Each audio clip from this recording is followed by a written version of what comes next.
New research says that hearing loss is becoming one of the most common physical conditions after arthritis and heart disease. Researchers say as many as 1 in 5 Americans will have moderate to severe hearing loss at some point in their lives. So joining us now with more on this is Dr. Travis Stork, co-host of The Doctors.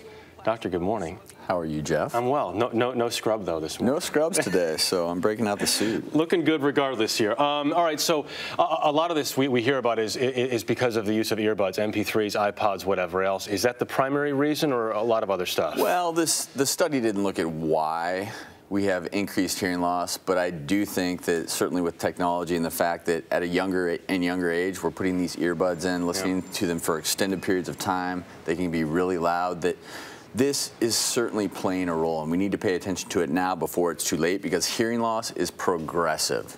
So the louder the noises are, the earlier the age those loud noises start, the more hearing loss you're going to have. What should we be watching out for when it comes to hearing loss indicators? Well, the hardest thing is you may have hearing loss, but you won't recognize it. You may have some ringing in your ear, so that's certainly a concern. If you've noticed in conversations all of a sudden everything's muffled and you're having to pay extra close attention, or maybe it's just the TV's on, you have to turn it up a little bit to hear what's going on.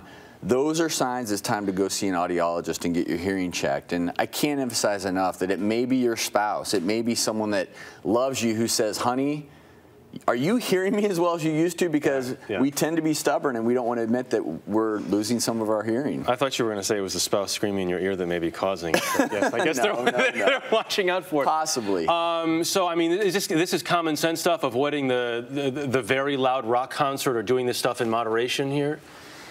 It is, and everyone has to remember that sounds are mechanical forces. When they hit our eardrum, it is literally moving our eardrum. So the louder that sound, the further the eardrum is moving. And over time, particularly, let's say it's a rock concert, that's up to 120 decibels. Hearing loss can start at 85 decibels. So just to put that in perspective, even if you're out mowing the yard, your lawnmower for an hour or 2 hours can produce 90 plus decibels, that can cause hearing damage. So if you're going to wear earbuds, I would use the noise canceling ones, and then you don't have to turn them up as loud. And if you're at a rock concert, you know what? Don't stand right next to Or try the earplugs. I mean, I know it might dampen the experience a little bit, but it also, you got to think long term. So quickly, we did talk about kids here a little bit.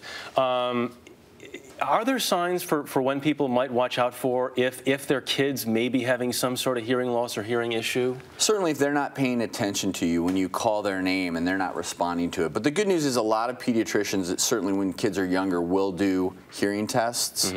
But if you notice that your kids aren't turning to you and responding to your voice, that could be a sign of hearing loss. And don't take them to the Megadeth concert. No, it's not a good call. Dr. Travis Stork, always good to see you, sir. Thanks for having me.